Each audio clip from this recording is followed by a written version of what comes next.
say, we know that semi-final places have been decided. The problem for India was they lost their first two games. They lost to Pakistan, of course, in the opening encounter by a distance. And in terms of the regional competition, Pakistan top of the table, 5 from 5 and 10 points. India third in the end with 4, just above Afghanistan also with 4.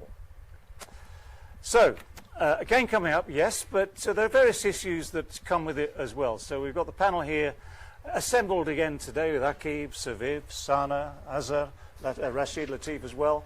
We're missing Umar Gul, who's off on family duties. Wish him well. But the topic we need to kind of start with, I think, Sana, is the fact that the outgoing captain for India, because Virat Kohli announced before the tournament that he would no longer captain the side in T20s, the national side. Sadly for him, of course, it's not gone as well as he hoped. Sadly for the whole of India, it's not gone as well as they hoped. It leaves open questions, of course, about his captaincy anyway in the other forms of the game. They're getting a new coach. But I guess it's a good time to have a look back and see what's what and talk about Virat Kohli. Yes, of course. He has been a very good captain, especially in the test format. I think he has been very impressive. But in T20, yes, he has some competition around him also. He has led well. He has been a great ambassador for India. And he has lost some important tosses in this tournament also. We have to say that, even though New Zealand, Pakistan played some very good cricket, but the tosses of course played a huge role as well. But we'll definitely look at what Virat Kohli has done as captain. अगर हम उनके start के ऊपर भी नज़र दौड़ाएं तो राशिद भाई overall अगर हम T20 कैप्टनसी उनकी 2017 से अब तक देखें तो इंग्लैंड के अगेंस्ट 11 मैचों में 7 जीते हैं, 4 हारे हैं. वेस्ट इंडीज़ के अगेंस्ट भी विन रेशो बहुत अच्छी है, 7 में से 5 जीते. ऑस्ट्रेलिया के अगेंस्ट 4 जीते, 5 हारे.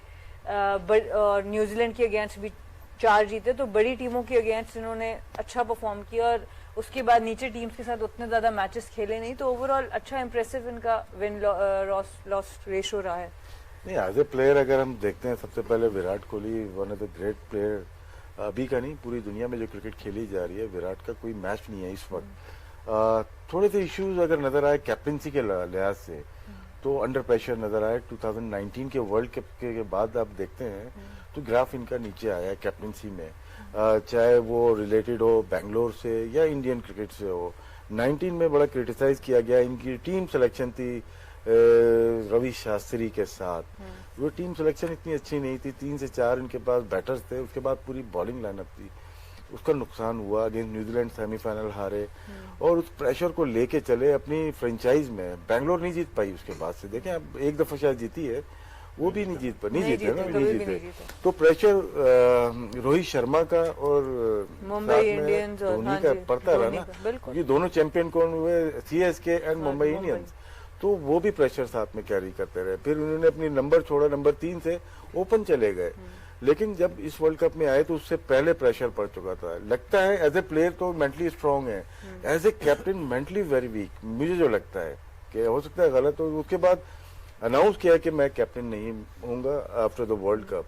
और साथ में रवि शास्त्री, पूरी टीम मैनेजमेंट जो कोचिंग स्टाफ है वो भी जा रहा है. तो कोई ना कोई ऐसी रीजन थी कि उन्होंने अनाउंस कर दिया पहले ही.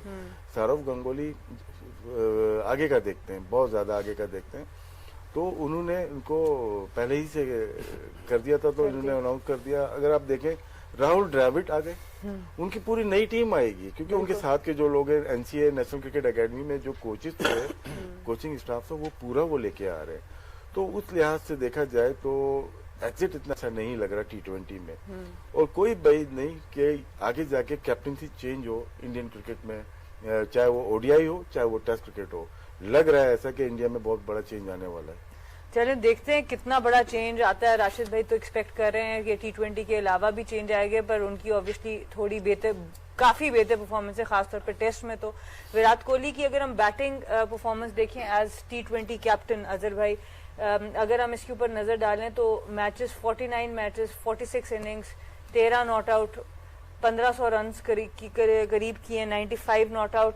स्ट्राइक रेट एवरेज देखिए T20 के हिसाब से तो बहुत ही अच्छी एवरेज है. तो मतलब उस तरह से देखिए कि एज ए प्लेयर उन पे कोई फर्क पड़ता है अपनी कप्तानी का, तो वो तो यही नजर आता है कि ऑब्वियसली बहुत इंजॉय करते हैं रिस्पॉन्सिबिलिटी को. टेक्निकली ऑब्वियसली एक अलग बात है. डेफिनेटली अगर विराट कोहली की बात करें, I think one of the best player in the world, मतलब all format, it's not just T20 one day cricket और टेस्ट मैच क्रिकेट. जो उनका रिकॉर्ड है वो फिनोमिनल है. ठीक है, जैसे राशिद भाई ने बात की कि आरसीबी की बात करते हैं, आरसीबी से कभी वो जीते नहीं एज अ कैप्टन, तो उसकी रीजंस हैं. वो क्यों नहीं जीते, उसमें वो हमेशा से अपनी बैटिंग के ऊपर बहुत ज़्यादा रिलाई करते थे. जब हम भी पूरे टूर्नामेंट में जिस वक्त बात कर रहे हैं कि बॉलर्स जो है ना वो आपको टूर्नामेंट जितवाते हैं, बैट्समैन जो है वो आपको गेम्स जितवाते हैं, बॉलर्स जो है वो आपको टूर्नामेंट जितवाते हैं. तो हमेशा से अब मैं भी आईपीएल खेला तो जितना भी टाइम देखा उनकी बॉलिंग इतनी ज़्यादा स्ट्रांग नहीं होती थी, बैटिंग बहुत स्ट्रांग होती थी. ये एक तो इसकी वजह से वो जीते नहीं अपना आरसीबी. अगर हम देखें, अगर जो आपने बात की 49 मैचेस वो खेले हैं, 29 जीते हैं. अगर आप 29 जीतने वाले भी देखें तो मेजॉरिटी ऑफ द गेम्स जो है ना जब वो चेस कर रहे होंगे उसमें विराट कोहली की परफॉर्मेंस बहुत अच्छी है. जो उनका स्ट्राइक रेट एवरेज है वो 47.57 की है. अगर आप ये देखें चेजिंग में ये एवरेज टॉप पे होगी. और जहां पे उन्होंने पहले बैटिंग किया है, जहां उन्होंने सेट किया है स्कोर को, वहां पे उनकी बैटिंग में उनकी भी परफॉर्मेंस नहीं है और उनकी टीम स्ट्राइक रेट्स भी कम है, तो वो कम हो जाता है. तो इससे हमें ये लगा कि जब वो चेस करते हैं तो वो बेहतर कप्तान भी हैं और बेहतर वो जो है मैच को सही समझ के, तो उनको पता होता है कि किस तरह की क्रिकेट खेलनी है. ये जो एक मैं स्टॉप कर रहा हूँ आपको, जो कैप्टनसी है ना फील्डिंग में पता चलती है आपको. एज ए बैट्समैन अगर जा रहे हैं तो कमांड आपके हाथ में, कैप्टनसी उसमें इतनी पता नहीं चलती. एज ए बैट्समैन आपने प्रूव कर दिया, लेकिन किसी की कैप्टनसी सेकंड इनिंग में कैप्टनसी पता चलती है. क्यों अगर नहीं, डेफिनेटली आप जो बात कर रहे हैं वो बिल्कुल सही है. अगर आप उसकी कैप्टनसी की बात करें तो मतलब ही द फर्स्ट कैप्टन के ऑस्ट्रेलिया में जाके टेस्ट सीरीज जीते हैं. इंग्लैंड में तो इंग्लैंड में कप्तानी बहुत अच्छी रही. इंग्लैंड में जाके वो यही होता है ना, जिस वक्त आप टीम में उनकी भी टीम में देखें, अगर हम देखें जिस वक्त जहां 49 मैचेस की बात कर रहे हैं, ये 2 साल की हम अगर बात करें तो उनकी टीम में भी काफी सारे चेंजेस हुए हैं. उनके बैट्समैन जो है शिखर धवन नहीं है, दूसरे लोग जो है काफी सारी चीजें चेंज हुई हैं. उनके अश्विन 2 साल से बिल्कुल खेले ही नहीं थे, जो उनके टॉप विकेट टेकर थे वो उससे पहले तो वो 2 साल से क्रिकेट खेले नहीं, तो वो भी अपनी काफी सारी चीजें उनमें चेंज कर रहे थे. अब मुझे नहीं पता कि उनका क्या माइंडसेट था, क्या वजह थी, लेकिन वो यही था कि अगर आप बॉलिंग डिपार्टमेंट में उनके देखें, क्योंकि इंडिया की बैटिंग जो है वो इतनी पावरफुल होती है, चाहे वो नया प्लेयर हो या पुराना प्लेयर हो, उनकी बॉलिंग जो है वो अपनी पावरफुल बॉलिंग के साथ नहीं गए. जितने भी मैचेस वो हारे हैं इसकी वजह से उनको ज्यादा प्रॉब्लम. बिल्कुल ठीक है. So of course he is a world class player, there is no doubt about that. He has been captaining India well in test matches as well, but in T20 cricket he was under pressure in his leadership because his franchise team RCB never won a tournament, but while other teams like Mumbai Indians, Rohit Sharma, MS Dhoni, Chennai Super Kings, they were winning and there was a bit of pressure from there, but the pressure after 2019 World Cup was immense when they had an early exit there. And what Azhar made a point about that Virat Kohli wants to win matches, T20 games by batting, strong batting, but the Indian bowling has been an issue.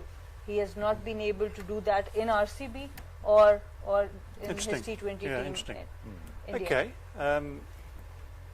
Well, let's take it across then to Viv and Aki.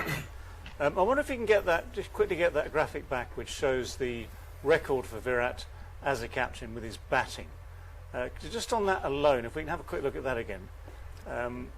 Just on that alone, I mean, as a player, we'll come back to the captaincy in a moment. As a player, that's a phenomenal record, isn't it, in T20s? An average of shy of 50 and a strike rate up in 140?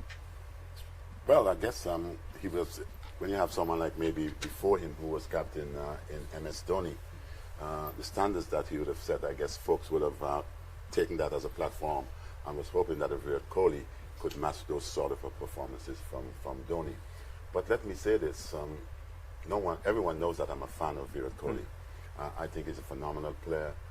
What I also know for sure is that the Indian team used to be sort of fragile. You know, you front them up at times and they'll back away. Virat Kohli have given them an opportunity to front up with his leadership, the way in which he confront things. You can say at times that he may be a little bit controversial, you know, with his leadership style, but when you have maybe sometimes some fierce guys like the Australians who sometimes come at you with verbal stuff. He stands up, and I love him for that. You know, he's and all the other Indians as well have also stood up. When you look at Pant and competing in Australia against the Australians, who at times can get to you with their lips, he have given the Indians that sort of platform for them to see. The captain leads from the front. This is how we're going to do it. Don't be afraid. And the Indian team have become rather, in a sense, very, very solid in terms of its competitive nature. Well, I agree with that. Certainly overseas now, for instance, I mean, winning in England, well, I say winning in England, the result of that last series is still to be decided, I think, on various technical grounds. But winning in Australia, although he went home, so Ajinkya Rahane took over and had the comeback while he was away, actually. That's an interesting thing as well.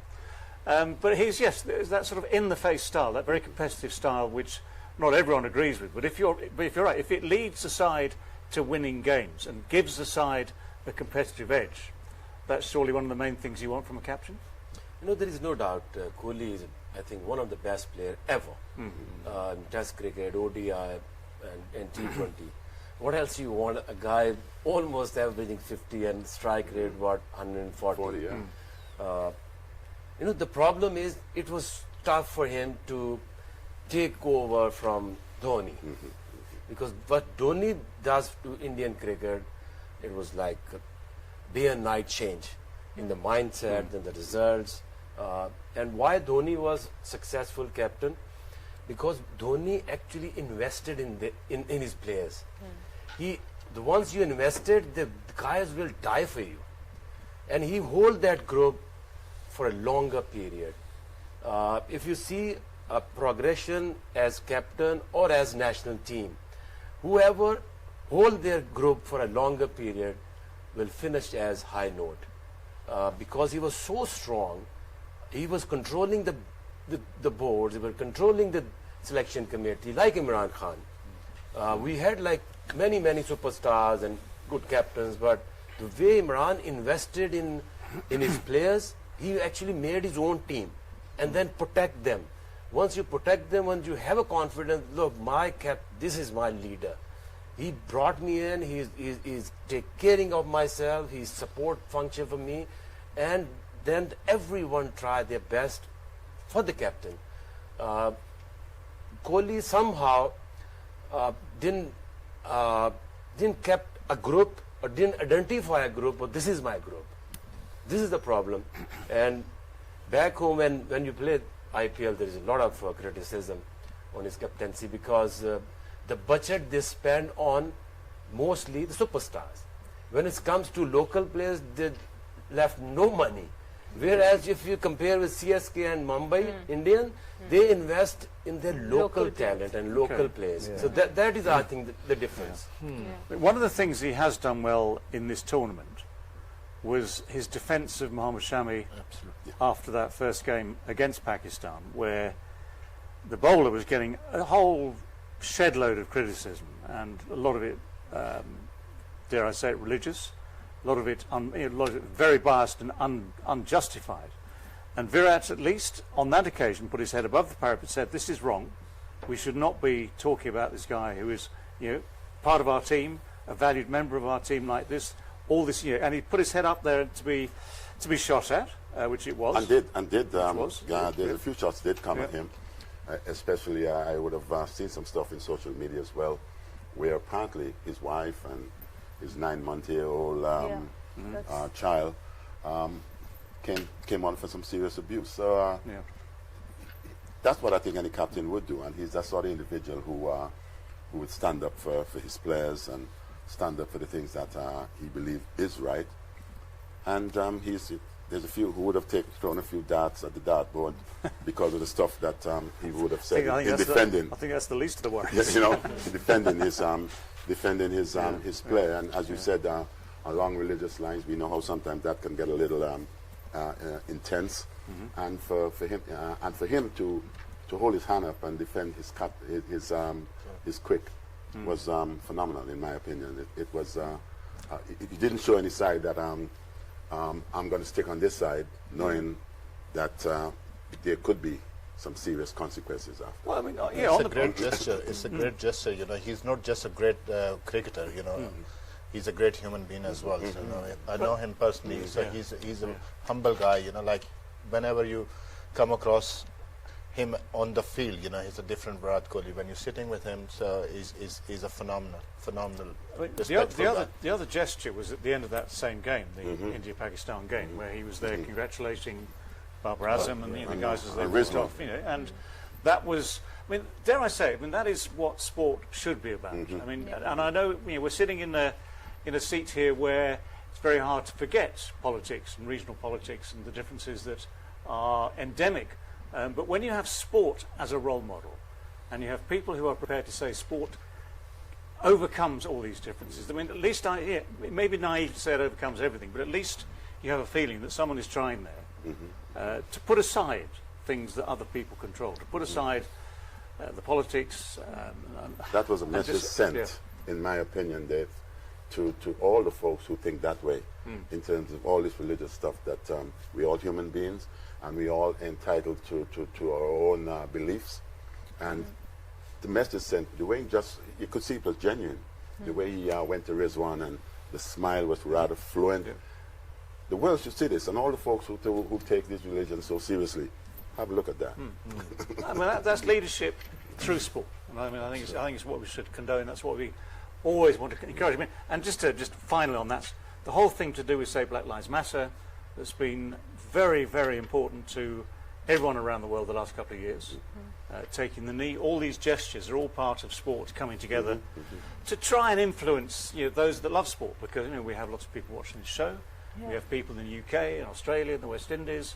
Everyone around the world follows sport, and sport therefore is able to drive things, which is. And especially I remember. Go on after you, ladies first. and especially when the world has become so global, where we have technology which everyone can, whenever someone says something, it can become so big. So in a world like that, where polarity has become so intense, I think sports is a great platform, and we as athletes, as ambassadors, it's our job actually. Now it has become our job to actually show people what this is all about. And I totally agree. We have seen Virat Kohli, fierce, a hard competitor on the field, but to take defeat with grace, I mean, that's a big message also. Indeed, it always is. Always. You remember, you know your football as well too, Dave. I remember George Weah, African player, Liberia. You had Drogba from Chelsea, who they had problems in their country, like a civil war going on. And there was a time when the team was actually playing in a World Cup qualifier, that the civil war in itself stopped. Everyone stopped just to witness what was going on with the soccer. And that goes to show you how powerful sport can be. If soccer had then stopped the civil war completely in its tracks. It didn't completely, but for that period of time. That's sort of kind of halfway there. You need to have like 1 year long World Cup. Rashid bhai wants to say something. हम लोग Asian game खेल रहे थे, मैं अफगानिस्तान का coach था, और जिस दिन हमारा पाकिस्तान से मैच था ब्रॉन्ज मेडल के लिए, उस दिन रिकॉर्ड में आया कि अफगानिस्तान में कोई क्राइम नहीं हुआ था. ये रिकॉर्ड ऑन रिकॉर्ड है कि सुबह से लेकर शाम तक हर कोई मैच देखना चाहता था और क्राइम नहीं हुआ कोई भी वहाँ पे. राशिद भाई जबरदस्त आपने तो क्या बात है. So he was the coach of Afghanistan in Asian Games, and Pakistan were playing Afghanistan for the bronze medal. And it was reported that there was no crime in Afghanistan on that particular day, because everyone wanted to witness that game. Power of sports again. Power of sports again. Same thing, play every day. Play every day. But we can't do it for bronze medal, for Asian Games. Just go up a level. In terms of this competition then, Virat has not had the greatest of times. Just over the last 2 or 3 weeks. He started well enough in that game they lost to Pakistan with a 57, but the scores since then have gone down a bit. It's been a tough time for him, I suppose. And in terms of today alone, you know he's retiring from the captain, so at least, okay, it's Namibia, but you still want to put in a performance just to say, right, thank you very much, we move on after this game, but let's finish on the best possible note. Yes, of course. I think Virat Kohli, he has been the household name for India, and as we are talking about it, almost seems like he's not going to play T20 cricket again. I hope that's not the case. He's just getting off the captaincy, and we will be seeing him again. And hopefully in this match also he can go on a high, because the player of his class, and he has been really good for the game of cricket, for India itself. So it's you know, his name is so big, and people always high expectations. If we see in this World Cup, first game he scored 57 under pressure against Pakistan. That was like a beautiful inning. And then he got out only once against New Zealand. Third game didn't bat. Fourth game, two not out. Where is the failure? And we're still saying he didn't done the great deal in it. He did it, but the hopes and the expectations are always really high. I've seen in the past as well, oh, he's going through a lean patch, and lean patch is, in that particular series, he would 57 ODI average, 50 plus T20, and same as in the test match. So expectations are actually sometimes take you somewhere else. Yeah, I mean, I have to agree. When you look at those figures we had earlier, and his average is, what, 47? In T20 internationals. I mean, a lot of test players ain't averaging that. Well, well, I mean, okay, in test matches, a lot of us would settle for 47. That's something 3 points above my average. I'd kill for 47. But in T20s, where the shortened form of the game, where a lot of people are averaging, what, 25, 30, and are acknowledged as good players. 30 plus is good average, considering very good average. Especially if you can have a strike rate of 140. Good average with strike rate of 135. So you consider as a quality player. Indeed. All right, on that note, we'll take our first break of the programme. We will see you shortly, but for now, it's Game On Hay.